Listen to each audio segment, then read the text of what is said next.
Praise the Lord, brothers and sisters. இன்றைய நாள் வசனம் சங்கீதம் 126:3.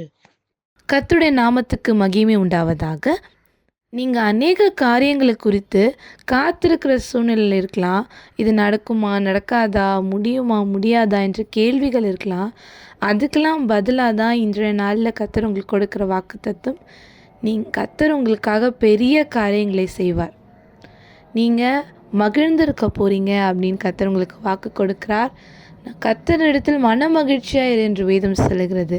அவர் நம்மளை அழுது கொண்டிருக்கிறத பார்க்குற தேவனே அல்ல, அவர் நம்மளை எப்பயுமே சிரிக்க வச்சு பார்க்கணும் அப்படிங்கிற தேவன் தான். அதனால் நம்ம மகிழ்ந்திருக்க செய்கிற தேவன் அவர். அப்படியாய் இன்றைய நாளில் நீங்கள் ஏதோ ஒரு காரியம், காத்து கொண்டிருக்கிற காரியம், நீங்கள் வெயிட் பண்ணிகிட்ருக்கிற காரியங்கள் முடியுமா முடியாதா அப்படிங்கிற அந்த சூழ்நிலைகள் இருக்கலாம். பட் காட் இன்னைக்கு உங்களுக்கு சொல்கிறாரு, கர்த்தராகிய இயேசு கிறிஸ்து என்று உங்களை பார்த்து சொல்லுகிறாரு, நீங்கள் மகிழ்ந்திருக்க போகிறீங்க. கர்த்தர் நமக்காக பெரிய காரியங்களை செய்ய போகிறார். கர்த்தர் எனக்காக யாவையும் செய்து முடிப்பார் என்று சங்கீதக்காரர் சொல்லியிருக்கிறாரு. ஸோ அப்படி இருக்கும் பொழுது அவர் நமக்காக செய்து முடிக்க இருக்கும்போது நம்ம ஏன் அழணும், நம்ம ஏன் வருத்தப்படணும்? அவர் உங்களுக்காக யாவையும் செய்து முடிப்பார். நீங்கள் கவலையே பண்ண வேண்டாம். அவர் நமக்காக பெரிய காரியங்களை செய்வார். நம்ம மகிழ்ந்திருக்க வேண்டியது நமக்கு கூடிய ஒரு கட்டளையாக இருக்கிறது. நமக்கு கொடுத்துருக்கிற ஒரு கட்டளை அது. அந்த கட்டளை நிறைவேற்றத்துக்கு நம்ம பாத்திரவான்களாக இருக்கணும். நம்ம மகிழ்ந்திருந்து அவரை சந்தோஷமாக ஆராதிக்க தான் அவர் நம்மளை தெரிந்து கொண்டிருக்கிறார். அப்படின்னும் போது அவருடைய ஜனங்களாகிய நாம் சந்தோஷமாக இருக்கணும்.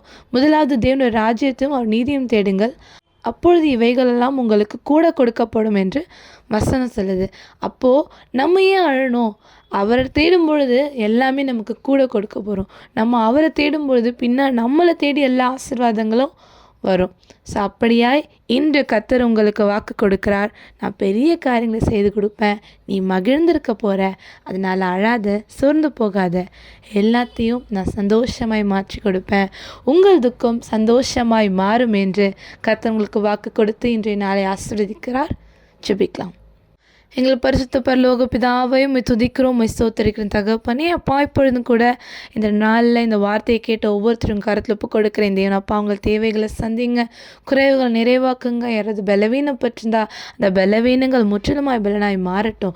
அப்படியா என் தேவன் நிறையப்பா இந்த வசனங்களப்பா நாங்கள் மகிழ்ந்திருக்க போகிறோம் என்று சொல்லியிருக்கிறது. அப்படியாய் நாங்கள் இந்த வார்த்தையின்படியாய் மகிழ்ந்திருக்க என் தேவன் நீங்கள் உதவி செய்யுங்க. நீர் எங்களுக்காக பெரிய காரியங்களை செய்வீர் என்று வாக்கு கொடுத்துருக்கிறீங்க. இன்றைய நாளில் அதை நீங்கள் செய்து முடிக்க போகிறீங்க, அதற்காக நன்றி. இப்பொழுதும் கூட என் தேவன் நீரே இந்த வார்த்தையை வாய்க்க பண்ணுவீராக. அப்படியாய் இந்த வார்த்தைகளின் படியாய் எங்களப்பா எல்லா தேவைகளையும் அப்பா எங்கள் காத்திருப்புகளையும் எல்லாம் நீங்கள் அறிந்திருக்கிறீங்க. அதை நீங்கள் நிறைவேற்றி எங்களுக்கு மகிழ்ச்சியை கட்டளிட போகிறீங்க, அதற்காக நாங்கள் நன்றி செலுத்துகிறோம். அப்படியாய் இன்றைய நாள் இந்த வசனத்தை கேட்க எல்லாருக்கும் அந்த வார்த்தை சுந்தரிக்க என் தேவன் நீங்கள் உதவி செய்யுங்க. அப்படியாய் அப்பா வேலைக்கு போகிறவங்க, ஸ்கூலுக்கு போகிறவங்க, காலேஜ் போகிறவங்க, வீட்டில் இருக்கிறவங்க எல்லாரும் எங்கள் காலத்தில் ஒப்பு கொடுக்குறேன். என் தேவன் எல்லாரையும் ஆசீர்வதிப்பீராக. போகும்போதும் வரும்போதும் சமூகம் முன்னும் பின்னும் செல்லட்டும். ஒரு பெரிய பாதுகாப்பு உண்டாகட்டும். இன்றைய உங்கள் வார்த்தை அவர்களை வாய்க்க பண்ணுங்க, உங்கள் வார்த்தை அவர்களை பாதுகாக்கட்டும். அப்படியா என் தேவனை செய்து முடிக்க போவதற்காக நன்றி செலுத்துகிறேன். நிறைய பொறுப்படுத்திக் கொள்ளுங்க, வழிநடத்துங்க, ஆசீர்வதிங்க. இயேசுவின் நாமத்தில் ஜெபிக்கிறோம் ஜீவன் நல்ல பிதாவே, ஆமேன். God bless you. கர்த்தர் உங்களை ஆசீர்வதிப்பார். ஆமேன்.